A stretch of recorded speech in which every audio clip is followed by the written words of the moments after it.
വിനോദയാത്രാ സംഘത്തിന് നേരെ കടന്നലാക്രമണമുണ്ടായ ഇതിൽ ഒരാൾ മരിച്ചു. കാട്ടിലേക്കൊക്കെ ട്രിപ്പ് പോകുന്ന സമയത്ത് നല്ല പൂക്കളുള്ള ഷർട്ടുകള്, കളർഫുൾ ആയിട്ടുള്ള ഷർട്ടുകള്, അതിന്റെ കൂടെ നിങ്ങൾ സ്ട്രോങ് ആയിട്ടുള്ള അത്തറും സ്പ്രേ ഒക്കെ ഉപയോഗിച്ചിട്ടാണ് പോകുന്നതെന്നുണ്ടെങ്കിൽ നിർബന്ധമായിട്ടും കടന്നലുണ്ട് എന്നുണ്ടെങ്കിൽ നിങ്ങളെ കുത്തിയിരിക്കും. ഇവിടെ എങ്ങനെ മരണം സംഭവിക്കുന്നത്?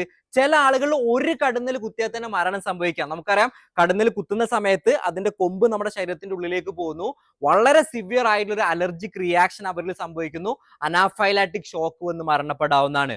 ഇനി ഈ വാർത്തയിൽ കണ്ട പോലെ ഒരു കൂട്ടം കടന്നലുകളാണ് നിങ്ങൾ ആക്രമിക്കുന്നതെന്നുണ്ടെങ്കിൽ ഇതിന്റെ കൂടെ അവരുടെ വിഷ കൂടി നമ്മുടെ ശരീരത്തിന്റെ ഉള്ളിലേക്ക് എത്തുന്നു. ഹൃദയാഘാതം സംഭവിക്കാം, നിങ്ങളുടെ അവയവങ്ങളൊക്കെ ഡാമേജ് ചെയ്യാം, കിഡ്നി ഡാമേജ് സംഭവിക്കാം, ശ്വാസം പോലും എടുക്കാൻ പറ്റാത്ത രീതിയിൽ നമ്മൾ മരണപ്പെടാവുന്നതാണ്. കടന്നലുകൾ കൂട്ടമായിട്ടാണ് നമ്മൾ ആക്രമിക്കുക. നമ്മുടെ മുഖത്തും അതുപോലെ തന്നെ തലയിലൊക്കെയാണ് കൂടുതൽ ആക്രമണം വരിക. അപ്പൊ അതിന് ആദ്യം തന്നെ പ്രൊട്ടക്ട് ചെയ്യണം. വല്ല ഹെൽമെറ്റോ അതല്ലെങ്കിൽ തുണിയൊക്കെ ഉപയോഗിച്ച് പ്രൊട്ടക്ട് ചെയ്ത് സുരക്ഷിതമായിട്ടുള്ള ഒരു സ്ഥലത്തേക്ക് നമ്മൾ മാറേണ്ടതാണ്. ഇനി ഒരു കടന്നൽ കുത്ത് നമുക്ക് ഏൽക്കുകയാണെന്നുണ്ടെങ്കിൽ അതിന്റെ കൊമ്പ് ഒരിക്കലും നമ്മൾ ഇങ്ങനെ സ്ക്യൂസ് ചെയ്തിട്ട് എടുക്കാൻ പാടില്ല. അതിന് പകരം ഇങ്ങനെ ചുരണ്ടി, അതുപോലെ തന്നെ കൃത്യമായിട്ടുള്ള കോൾഡ് കംപ്രസ്, തണുപ്പ് നമ്മൾ അവിടെ അപ്ലൈ ചെയ്ത് ഉടനെ തന്നെ നീരും കാര്യങ്ങളും വരുന്നുണ്ടെന്നുണ്ടെങ്കിൽ ഹോസ്പിറ്റലിൽ പോവേണ്ടതുമാണ്.